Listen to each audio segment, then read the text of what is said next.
हे दोस्तों, स्वागत है आपका मूवी गैलेक्सी में। आज के इस वीडियो में हम जानेंगे we are what we are movie के बारे में। ये मूवी 2013 में रिलीज हुई हॉरर थ्रिलर मूवी है। इसकी IMDb रेटिंग है 5.9 आउट ऑफ 10। ये कहानी है पार्कर फैमिली की। इस फैमिली में है फ्रैंक पार्कर, उसकी वाइफ एमा पार्कर, उनकी बेटियां आयरिस और रोज और छोटा बेटा रोरी। ये फैमिली काफी धार्मिक है और अपने पुरानी प्रथा परंपराओं को हमेशा से फॉलो करते आ रहे हैं। फिल्म की शुरुआत होती है फ्राइडे से, जहां पर मिसेस पार्कर बहुत परेशान, घबराई और दिमागी तौर पर बीमार दिखती हैं। वो एक शॉप में जाती हैं, कुछ सामान खरीदती हैं। शहर में बहुत बारिश हो रही थी। लौटते टाइम एमा को एक लड़की का मिसिंग पोस्टर दिखता है, जिसे देख वो रोने लगती है और उसके नाक से खून बहने लगता है। वो हड़बड़ी में गाड़ी में बैठने लगती है, पर उसका पैर फिसल कर वो एक लोखंड के पाइप से टकराती है और एक पानी के गड्ढे में गिर जाती है, जहां उसकी मौत हो जाती है। यहाँ घर पर अपनी माँ के मौत से अनजान रोरी अपने बहनों से कुछ खाने को मांग रहा था। वो दोनों कहती है कि तुम्हें यह सब नहीं मिलेगा, हम सबका फास्ट है और हमें इसे फॉलो करना पड़ेगा। वो बस उसे चाय या दूध ही दे सकती थी। उन्हें संडे तक कुछ भी खाने की परमिशन नहीं थी। उनके घर के पास ही एक रूम में फ्रैंक पार्कर यानी उनका पिता घड़ी ठीक कर रहा था, जहाँ पहले से ही बहुत सी घड़ियां थी। वहाँ पुलिस आती है जो उन्हें एमा के मौत की खबर देती है। दोनों बहनें अपनी माँ के बॉडी को आइडेंटिफाई करने जाती हैं, क्योंकि उनकी ऑटोप्सी करना भी बाकी था। पार्कर नहीं जाता क्योंकि वो भी बीमार रहने लगा था। उसके हाथ बेवजह थरथर कांपते और वो कभी भी अनकॉन्शियस हो जाता था। तो यही कारण था कि दोनों बहनें डॉक्टर बैरो के पास जाती हैं, जो उनकी माँ का पोस्टमार्टम करने वाला था। यहाँ पार्कर अपने पत्नी की याद में रो रहा था, जहाँ उसकी पड़ोसी मार्ज उसे दिलासा देने आती है।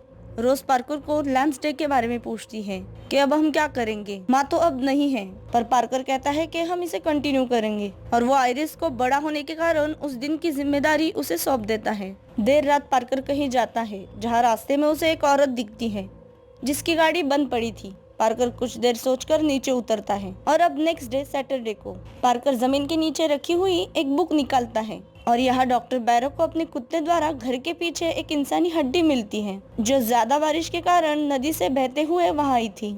यहाँ पुलिस स्टेशन में मिस्टर एंड मिसेस किम्बल आए थे, जिनकी बेटी वैलेरी मिसिंग थी और वो दोनों पुलिस से मदद मांग रहे थे उसे ढूंढने के लिए। पार्कर अपनी पड़ोसी मार्च को रात वाली हमदर्दी के लिए गिफ्ट के तौर पर एक हेयर पिन देता है और उसे कहता है कि हम सब एमा के फ्यूनरल में जाने वाले हैं, तो तुम कुछ देर मेरे बेटे को अपने पास रखो। और मार्च भी एक हमेशा अच्छी पड़ोसी होने का फर्ज निभाती। यहाँ डॉक्टर बैरो शेरिफ मिक के लिए एक मैसेज छोड़ते हैं, क्योंकि उन्हें उस हड्डियों के बारे में उन्हें बताना था। यहाँ उनसे बात करते समय हमें डॉक्टर बैरो की बेटी किमी की तस्वीर दिखती है, जिसे वो देख के बहुत दुखी होकर कहते हैं कि तुम कहाँ हो। यानी डॉक्टर बैरो की बेटी भी कहीं लापता हो चुकी थी। रोरी उस रूम के बेसमेंट में जाता है, जहाँ एक रूम में उसे नीचे झांकने पर एक औरत का हाथ दिखता है, जो उससे मदद मांगने लगती है, पर उससे डरकर वो वहाँ से भागने लगता है। तभी वहाँ पर पार्कर आता है, जो उस पर चिल्लाता है और कहता है वहाँ मॉन्स्टर है, तुम यहाँ मत आना। आयरिस को भी वो डांटता है, क्योंकि उसने रोरी पर नजर नहीं रखी, जिस वजह से वो नीचे चला गया और आइंदा ऐसी गलती ना हो इस बात पर भी वो ध्यान देने को कहता है। रोरी को पड़ोसी मार्च के पास छोड़ के वो तीनों एमा के फ्यूनरल में जाते हैं, जहाँ पर गिने चुने लोग मौजूद थे, जिसमें डॉक्टर बैरो भी शामिल थे और एक एंड्रेस नाम का पुलिस वाला था जो आयरिस को जानता था। फ्यूनरल में पार्कर बीमार महसूस करता है, उसके हाथ थरथर कांप रहे थे, जिसे डॉक्टर नोटिस करते हैं। घर लौटने पर पार्कर आयरिस को एक बुक देता है, ये कहकर के ये अब तुम्हारी है। उस डायरी में एलिस पार्कर नाम की औरत ने, यानी उनके किसी पूर्वज ने कैनिबलिज्म की यादों को लिखा था। पार्कर वो बुक आयरिस को देता है, क्योंकि अब उसे ही ये सब आगे करना होगा, क्योंकि उनकी माँ तो गुजर चुकी थी और शायद ये पढ़ के दोनों बहनें अपनी प्रथाओं को भी जान सकेगी। वो बुक आयरिस को देने की यही वजह थी। वो दोनों बुक पढ़ने लगती है, लेकिन तभी वहाँ एंड्रेस आता है, जो आयरिस का कभी क्लासमेट हुआ करता था। तो वो दोनों एक दूसरे को पसंद करते थे, पर बाद में ट्रेनिंग के लिए एंड्रेस टाउन छोड़ के चला गया। वो वहाँ उसके माँ के मौत पर दुख जताने आया था, जहाँ पर वो उसे वैलेरी के बारे में भी पूछता है कि क्या तुमने इसे यहाँ देखा, जिस पर आयरिस कहती है नहीं। डॉक्टर बैरो शेरिफ को वो हड्डियाँ दिखाता है और जाँच करने को कहता है, पर शेरिफ बस बात टाल देता है, ये कहकर कि तुम्हारे घर के पास सेमेट्री है, शायद बारिश के बहाव से वो हड्डियां वहां आई होगी।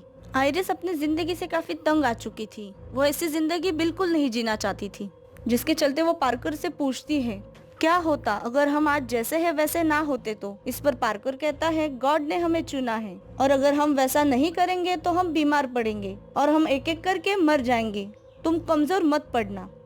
नेक्स्ट डे संडे को डॉक्टर बैरो एंड्रेस से मिलता है, जहाँ पर वो उसे हड्डियां दिखाता है और उसकी जांच करने को कहता है, क्योंकि 20 साल में 3 लोग उस टाउन से मिसिंग हो चुके थे, जिसमें उनकी बेटी भी शामिल थी और 50 मील के भीतर 30 लोग और गायब थे। एंड्रेस उसे मदद करने का वादा करता है। रोरी अचानक बुखार की वजह से बीमार पड़ता है तो आयरिस मार्श से मदद मांगने जाती है। वो उसे आके दवाई देती है, तब रोरी उसकी उंगली काट लेता है, ये कह कर के उसे भूख लगी है। पार्कर जब उससे बात कर रहा होता है तब उसकी नाक से खून बहने लगता है। वो आयरिस से कहता है कि अब टाइम आ गया है, जिसके बाद हम उन दोनों बहनों को उस बेसमेंट में जाते देखते हैं, जहाँ पर एक औरत चेन से बंधी थी और उसी वक्त पुलिस को नदी में वैलेरी की लाश मिलती है। वो दोनों उस औरत के पास जाते हैं जहाँ वो उसे मारने आए थे, पर रोज काफी डर जाती है यह सब करने के लिए और वो औरत रोज से मदद मांगने लगती है और उसे पकड़ लेती है। तब ना चाहते हुए भी आयरिस उसके सर पर हथौड़े से वार करके उसे मार देती है। वो औरत मिसेस ट्रेन थी, जिसकी गाड़ी रास्ते में बंद पड़ी थी और जिसके बाद पार्कर उसे पकड़कर वहां लाया था। उस औरत को तो आयरिस ने मार दिया था, पर वो खुद इस बात से बहुत दुखी हो चुकी थी। वो ऐसा नहीं करना चाहती थी। वो क्या बल्कि रोज भी ऐसा नहीं चाहती थी, पर क्या करती, दोनों बहनें मजबूर थी ऐसा करने पर। वो उस औरत को काट कर उसे पकाते हैं। खुद के इस बर्ताव पर रोज काफी गुस्सा थी और वो कहती है कि मैं अगली बार ऐसा बिल्कुल नहीं करूंगी। रात को मार्ज रोरी के लिए खाना लेके आती है। मार्ज ने बेसमेंट में लड़की के रोने की आवाज सुनी थी, जिसके बारे में वो आयरिस से पूछती है, जिस पर आयरिस कहती है आपको शायद कोई गलतफहमी हुई है और बात को वही टाल देती है। असल में वो आवाज आयरिस की थी, जो उस औरत को मारने के बाद वहाँ रो रही थी। रात को वो सब तैयार होके खाना खाते हैं। रोज को वो खाना खाना बिल्कुल पसंद नहीं था, पर वो अपने डैड के सामने कुछ नहीं बोल पाती। नेक्स्ट डे मंडे को एंड्रेस और डॉक्टर बैरो उसी जगह पर तफ्तीश करते हैं। तब उन्हें और हड्डियां मिलती हैं। तब एंड्रेस और आगे ढूंढने जाता है, जहां पर वो ढूंढते ढूंढते पार्कर फैमिली के घर के पिछले वाले हिस्से में आता है। रोज और आयरिस एंड्रेस को वहां देख लेती हैं और डर जाती हैं। उसे कुछ ना मिले इसलिए आयरिस उसे बुलाने जाती है, पर उसे पानी में एक इंसानी दांत मिलता है। आयरिस उसे पूछती है कि तुम क्या ढूंढ रहे थे, जिस पर वो डॉक्टर को मिली उन हड्डियों के बारे में बताता है। वो दोनों उसके पास वो दांत देख लेती हैं और उससे वो मांगने लगती हैं। आयरिस कहती है कि हमारे घर के पास हमारी फैमिली सिमेट्री है, शायद तूफान और पानी के बहाव से वो बहता आया हुआ होगा, वो हमारे फैमिली मेंबर का होगा, वो हमें दे दो। पर एंड्रेस कहता है कि मैं वो सिमेट्री देखना चाहूँगा। तो आयरिस उसे कहती है कि वहाँ सिर्फ फैमिली मेंबर्स ही जाते हैं, पर बाद में वो उसे उस जंगल में ले जाती हैं। यहाँ डॉक्टर बैरो उन हड्डियों को इन्वेस्टिगेट करते हैं। तब पता चलता है कि उन्हें किसी नुकीली चीज से काटा है। तब डॉक्टर एक बुक निकालते हैं ये जानने के लिए कि ऐसा किन चीजों से हो सकता है। तब उन्हें एक बुक में पार्किंसन, अल्जाइमर, प्रियन जैसी बीमारियों से लेके कुरु बीमारी के बारे में जानते हैं और उस कुरु बीमारी के सारे लक्षण उन्हें पार्कर में दिखते हैं, यानी थकावट महसूस करना, हाथ और पैर थरथर कांपना, कभी भी बेहोश होना।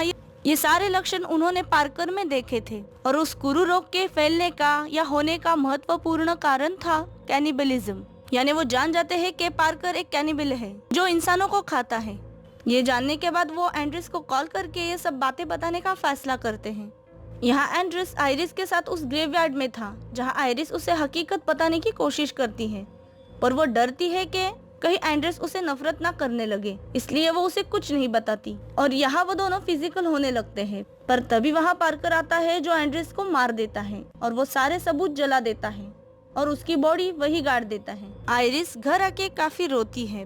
पार्कर ने एंड्रेस का मोबाइल अपने साथ लाया था। तब बार बार डॉक्टर का कॉल उसे आता है। रोज आयरिस से कहती है कि उनके सोने के बाद हम तीनों यहाँ से कहीं दूर भाग जाएंगे, यानी वो दोनों फैसला करती है कि वो यहाँ ऐसी जिंदगी नहीं जिएंगी, यानी वो बगावत करने का फैसला करती हैं, क्योंकि दिन ब दिन पार्कर का पागलपन बढ़ता जा रहा था और जो वो कहता था कि ये हमारी परंपरा है, ये सब एक बीमारी का ही रूप था जो उसे उसके पूर्वजों से मिली थी। उसके साथ रहकर उसका कहना मानकर एमा भी बीमार हो चुकी थी। एमा को भी वो सब पसंद नहीं था। तभी एमा उस मिसिंग लड़की का पोस्टर देखकर रोने लगी थी, पर बेचारी आखिर तक कुछ नहीं बोल पाई। पर लड़कियों ने ठान लिया था कि वो अब ऐसा कुछ नहीं करेगी और अपने डैड की बात नहीं मानेंगी। उनके घर के पास जिन जिन लोगों को गाड़ा था, उनकी एक एक हड्डियां भारी बारिश की वजह से नदी के पानी में बहने लगी थी और इसी वजह से डॉक्टर को वह हड्डियां उसके घर के पास मिली थी। डॉक्टर बैरो एंड्रेस को ढूंढने उसके ऑफिस जाते हैं, पर वो वहाँ नहीं था। तो डॉक्टर उसकी गन लेके पार्कर के पास जाने का फैसला करते हैं, पर जाने से पहले वो एंड्रेस को एक मैसेज भेजते हैं जिसमें वो कहते हैं, मुझे तुम्हें पार्कर के बारे में कुछ बताना है, तुम मुझे जल्द से जल्द मिलो। ये मैसेज पार्कर देख लेता है और वो समझ जाता है कि डॉक्टर को उसका राज पता चल चुका है और वो अभी यहाँ आने वाला है। पार्कर तीनों बच्चों को डिनर पर बुलाता है और उनके खाने में जहर मिलाता है, पर रोज वहाँ पर जहर की बोतल देख लेती है और खाने के वक्त वो रोरी की प्लेट फेंक देती है। और तभी वहाँ डॉक्टर बैरो आते हैं जो उसे पहले एंड्रिस के बारे में पूछते हैं और बाद में उनकी बेटी किमी के बारे में, क्योंकि डॉक्टर ने आयरिस के बालों में उनकी बेटी का हेयर क्लिप देख लिया था। पार्कर पहले उसे कुछ पता नहीं ऐसा दिखाता है और फिर बाद में ड्रॉर से बंदूक निकालकर उन पे गोली चलाता है, पर आयरिस बीच में आती है और गोली लगकर वो घायल हो जाती है। तब डॉक्टर उस पर गोली चलाता है जिससे वो घायल होकर नीचे गिरता है और डॉक्टर आयरिस को उठाने जाते हैं, पर पार्कर फिर से उठकर डॉक्टर पर हमला करके उन्हें वही बेहोश करता है। यहाँ उनके झगड़े के बीच रोज रोरी को लेके भागने का फैसला करती है, पर गाड़ी स्टार्ट न होने के कारण वो दोनों मर्ज के घर जाके छुपते हैं। तो पार्कर वहाँ आकर मार्ज को भी मार देता है और उन दोनों को फिर से घर ले जाता है, जहाँ वो उन्हें फिर से वही खाना खाने देता है जिसे खा के वो सब मर जाएंगे। इस सब से रोज काफी रोने लगती है, ऐसा लगता है कि रोज अब कुछ नहीं कर पाएगी, पर रोज देखते ही देखते पार्कर के कान को काट लेती है और उसके ऐसा करने पर आयरिस भी उसके हाथों पर काट लेती है और पार्कर वही दम तोड़ देता है, जिसके बाद आयरिस डॉक्टर को उनके बेटी का क्लिप लौटा देती है और वो तीनों वहाँ से उस जिंदगी से कहीं दूर चले जाते हैं जहाँ वो आम लोगों जैसी जिंदगी जी सके। यानी देखा जाए तो फ्रैंक पार्कर दिमागी तौर से पूरी तरह बीमार हो चुका था। अपनी बेटियों को वो मारना चाहता था। उसमें जो बीमारी के लक्षण दिखाई दे रहे थे वो बीमारी किसी को खाने की वजह से उसे हुई थी और लड़कियां ऐसी जिंदगी नहीं चाहती थी, इसलिए वो बगावत करके उसे मार देती हैं, क्योंकि उसे जो बीमारी हुई थी वो लाइलाज थी और वो बीमारी उसके पूर्वजों से उसे मिली थी। यानी उसके पूर्वज भी कैनिबल थे, पर लड़कियां ऐसी जिंदगी नहीं जीना चाहती थी, इसीलिए वो पार्कर को मारकर अपने आप को इस जिंदगी से आजाद करती हैं। और उन्हीं बीमारियों के लक्षणों के कारण डॉक्टर को फ्रैंक पार्कर के बीमारी का पता चलता है। आज के इस वीडियो में बस इतना ही। अगर आपको ये वीडियो अच्छा लगे तो लाइक, कमेंट और शेयर जरूर कीजिए, और अगर आप इस चैनल पे नए हो तो प्लीज मेरे इस चैनल को सब्सक्राइब जरूर कीजिए। मिलते हैं अगले वीडियो में।